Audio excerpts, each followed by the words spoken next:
చూసేద్దాం బర్డ్స్, చెప్పాలంటే no words. పూర్తి వివరాలకు చదవండి రేపటి సాక్షి హైదరాబాద్ ఎడిషన్. ఇది కేవలం సమాచారంగా మాత్రమే భావించండి. వైద్య నిపుణులను సంప్రదించండి. ఊపిరితిత్తుల మీద ఎక్కువ గనుక భారం పడితే ఎందుకు రైట్ హార్ట్ ఫెయిల్యూర్ జరుగుతుంది? రైట్ హార్ట్ ఫెయిల్యూర్ జరగడానికి కారణం ఏముంటుంది అంటే ఆక్సిజనేషన్ పూర్తిగా అందకపోవడం వలన ఎక్కువగా ఆక్సిజన్ గురించి తాపత్రయపడే ఆర్గన్స్ మన బాడీలో ఒకటి బ్రెయిన్, రెండవది హార్ట్. ఎందుకంటే కాన్స్టెంట్గా వర్క్ చేస్తుంటాయి. బ్రెయిన్కి కూడా ఆక్సిజన్ చాలా ఎక్కువ అవసరం, హార్ట్కి కూడా కాన్స్టెంట్గా అవసరం. ఎందుకంటే గుండెలో ఉండే కండరాలు కంటిన్యూస్గా పనిచేస్తుంటాయి కాబట్టి వాటికి ఎక్కువ ఆక్సిజన్ అవసరం పడుతుంది. సో ఊపిరితిత్తులు పూర్తి పరిమాణంలో అవి తమ పనిని తాను చేయకపోవడం వలన ఆక్సిజన్ సరిగ్గా అందకపోతే అవయవాలకి మొదటిగా భారం పడేది గుండె మీదనే ఉంటుంది. అలాగనమాట. లంగ్స్ యొక్క రెస్పిరేషన్ కెపాసిటీని పెంచడానికి వైద్యం ఉంటుంది. వైద్యం అంటే వీటికి మనం యూజువల్గా ఇది ఎలా డయాగ్నోస్ చేస్తామంటే మనకు ఇప్పుడు హార్ట్ పేషెంట్స్కి యూజువల్గా ఈసీజీ చేస్తాం. అలాగా టిపికల్గా ఊపిరితిత్తులకు సంబంధించి మనం స్కాన్ చెస్ట్ ఎక్స్రే అనేది చేస్తాం. దాంట్లో కూడా మనకు తెలుస్తుంది సిఓపిడి లక్షణాలు అనేది. యూజువల్గా చెస్ట్ ఎక్స్రేల్లో ఇమేజింగ్ అంటాం దాన్ని మనం. ఇమేజింగ్ అంటే చెస్ట్ ఎక్స్రేల్లో యూజువల్గా నేను చెప్పినట్టు ఊపిరితిత్తుల పరిమాణం పెరిగినట్లు కనపడుతుంది. అంటే అలాంటప్పుడు ఈ మధ్య పై భాగానికి కిందికి పలకలాగా ఉండే డయాఫ్రమ్ అది కిందికి నొక్కబడుతుంది. ఆ విధంగా ఊపిరితిత్తుల యొక్క సైజు పెద్దగా కనపడుతుంది ఒకటి.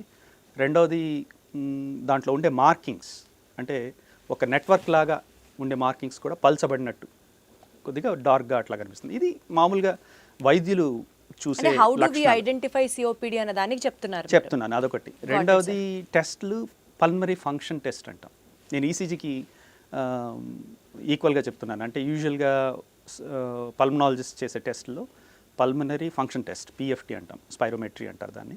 అది ఒక ఊదే పరీక్ష లాంటిది. మీ యొక్క లంగ్ కెపాసిటీ చెక్ చేసి ఒక గ్రాఫ్ లాగా రిపోర్టింగ్ వస్తుంది. దానితో ఇది అబ్స్ట్రక్టివ్ ప్యాటర్న్లో ఉందా, రెస్ట్రిక్టివ్ ప్యాటర్న్లో ఉందా అనేది మనం తేల్చుకోవచ్చు అనమాట. ఇది కూడా డయాగ్నోసిస్కి ఉపయోగపడే టెస్ట్ అనమాట. వీటితో మనం నిర్ధారించి దానికి యూజువల్గా ట్రీట్మెంట్ ఏంటి. మొదటి ట్రీట్మెంట్ అయితే మనకు తెలిసిందే, స్మోకింగ్ ఆపాలి. ఖచ్చితంగా ఆపలేని పక్షంలో చాలా మార్గాలు ఏంటంటే ఫస్ట్ రెడ్యూస్ అంటాం, మినిమైజ్ ది స్మోకింగ్ అంటాము, number and push it to the next session for your smoking అంటాం. అంటే ఇప్పుడు కాకుండా తర్వాతకి పోస్ట్పోన్ చేయడం. రెండోది వెలిగించిన ప్రతిసారి స్మోకింగ్లో వెలిగించాక పడేయమంటాం, 1-2 స్మోక్లోనే. ఇవన్నీ కూడా చేయాల్సిన అవసరం ఉంటుంది. లేదు అంటే ప్యాచెస్, గమ్స్ అనేది కూడా వచ్చాయి. నికోటిన్ ప్యాచెస్, నికోటిన్ గమ్ అనేది. అంటే దీంట్లో స్మోకింగ్లో ఎక్కువగా ఉండే ఇంగ్రీడియంట్ నికోటిన్ అనమాట.